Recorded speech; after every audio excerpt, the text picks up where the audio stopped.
Autonomous men are slaves down to the bone, and large collections of slaves to sin do not build free societies. Slaves of Christ are the ones who built the freest and most prosperous society in the history of the world. That actually happened.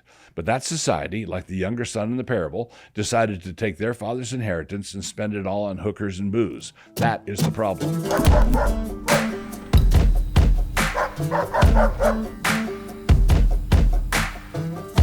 Introduction.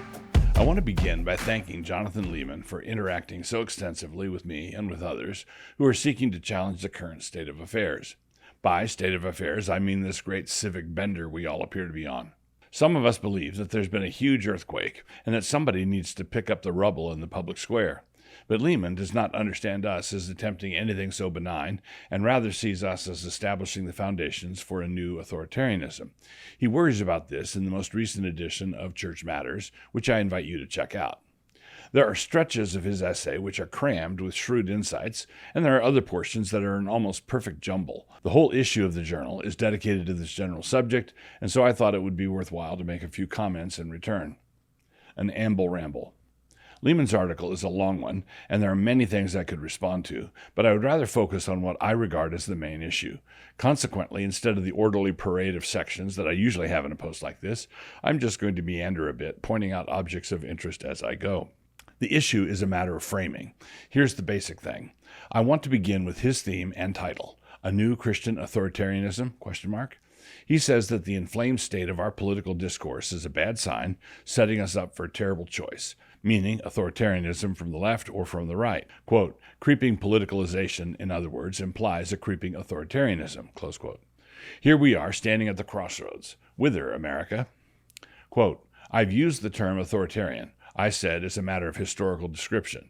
Yet clearly, I am also using the term evaluatively. I believe my post-liberal friends in this movement give more authority to the state than the Bible does, or at least than biblical wisdom recommends. Hence, I intend the negative connotations that come with the word authoritarian. I'm not saying the Bible gives us classical liberalism.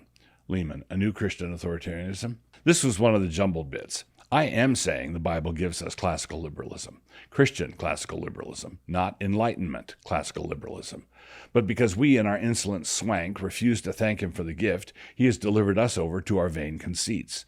Those conceits include the idea that smoking pot and using massive amounts of porn are the way to build a free and just society. So as for me, quote-unquote, giving more authority to the state than the Bible gives, I am one who wants the federal government to be 1/10 its current size, and our state government should be trying hard to match that. One of my names for this project is Mere Christendom, and please note the use of the word mere. Another phrase I've used to describe it is theocratic libertarianism. In short, I want us to have way more freedom than we have now, but I don't think we can have it without acknowledging the lordship of Christ. I think this way because, please follow me closely, I don't think deliverance is possible without a deliverer. Now, someone is going to say that he was talking about those other post-liberal guys, but no, he was talking about all of us together. Quote, whether they go by the title of general equity theonomist, Christian nationalist, magisterial Protestant, Roman Catholic integralist, or, in legal circles, common good constitutionalist, their basic pitch is the same. Lehmann, A New Christian Authoritarianism. Basic pitch is the same? That would make my friends in this gaggle as suspicious of state power as I am, right? If A has the same basic pitch as B, then B has the same basic pitch as A. And I am here to tell you that A thinks that the state is all swole up to grotesque proportions. Now, I am not pointing out what I think about this in order to cast shade on the others represented here in Lehmann's assemblage. As I develop things here, even where there are points of disagreement, I want everybody to know that I regard these other options and terms as offering far more genuine freedom than what the current regime is dishing out. Lehmann speaks of the dangers of a creeping authoritarianism and seems genuinely unaware of the authoritarianism that has already crept in. Lehmann writes as though the classical liberal order were still running along basically intact. He recognizes that it is threatened, but he sees these threats as coming from authoritarian outsiders, coming at the classical liberal order from the left and the right. Quote, hope for a non-authoritarian option may vanish. But this misreads our dilemma radically. And this is why. We don't live in a classical liberal order anymore. It already vanished. We live in the residue of a classical liberal order. Classical liberalism? We don't live in that kind of country anymore. We do still have the flag, which some people like to take out and fly off their front porch on tax relief day, the day after which they get to keep their own money. For some reason, that day keeps coming later and later in the year. This is a point that really must be insisted upon.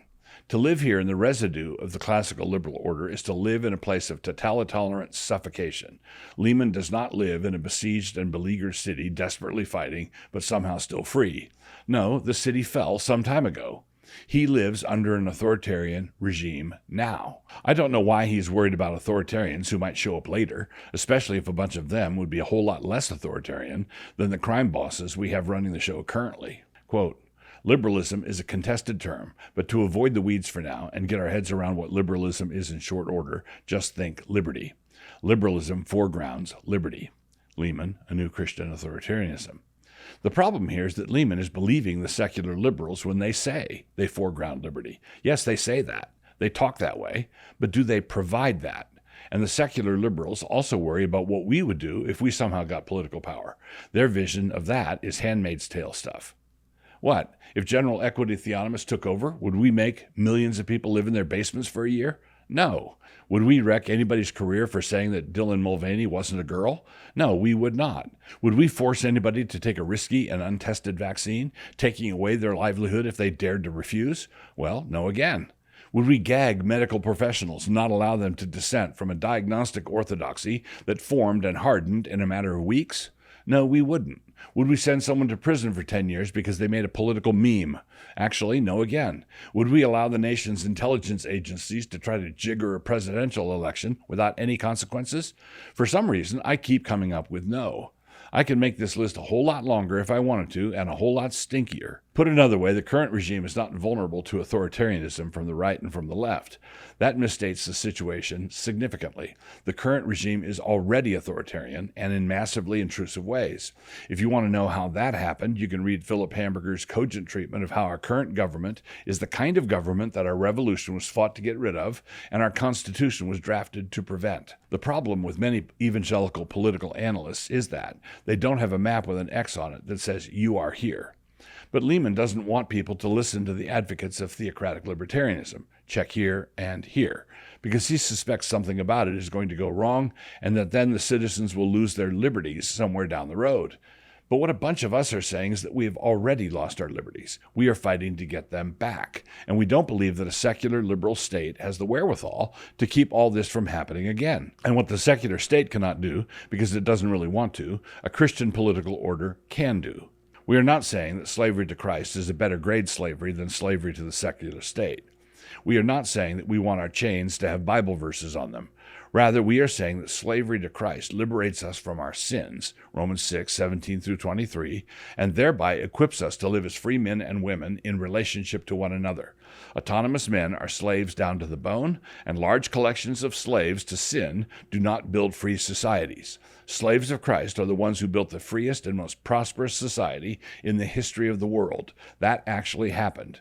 But that society, like the younger son in the parable, decided to take their father's inheritance and spend it all on hookers and booze. That is the problem. I think it is fair to say that all these different post-liberal positions would largely agree that the classical liberal order has got the staggers. I think that all of us are looking at the same problem, but the solutions that are being suggested are not the same basic pitch. Let me finish my amble-ramble with a section where Lehmann was making really good sense, after which I will scratch my head for a few minutes and then be done.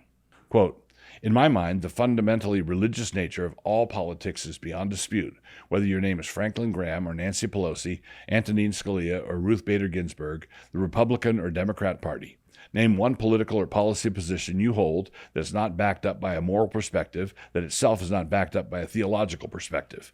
I don't think you can, including a law that says we should drive on one side of the road or the other. Yet here's where my path, and I assume most American Christians, diverges with the post-liberals. I would also endorse the U.S. Constitution's injunction against Congress making a law, quote, respecting an establishment of religion or prohibiting the free exercise thereof, close quote. Like most American Christians, I assume, I'd say these First Amendment words are at least wise, if not fundamentally biblical. These writers would count them at least as unbiblical, if not also unwise. Lehmann, A New Christian Authoritarianism. On the strength of these 2 paragraphs, I would make a modest suggestion. I think Lehmann needs to lump himself in together with all of us post-liberals. He has tagged me as a post-liberal, and I too approve of the First Amendment. I don't want a church of the United States. I want the United States to acknowledge the truth of the Christian faith, which it has done before. It wouldn't kill us to do it again. In fact, it will kill us if we don't do it again. The events of the last few years are making everything exceedingly plain, and you don't have to believe in church establishment to see what a mess we are in. It really is Christ or chaos. It really is Christian nationalism or demonic nationalism. Lehmann plainly does not want demonic nationalism, so where can he go? As time progresses, his options really are going to narrow. In fact, they already have. If you haven't heard by now, I have a book coming out in just a few weeks called Mere Christendom. You may have gathered it already, but there's a lot of confusion out there on this topic. Do you want to read a book about it that is full of bracing common sense with a touch of citrus? Then this book is for you. You should also get one for your confused cousin.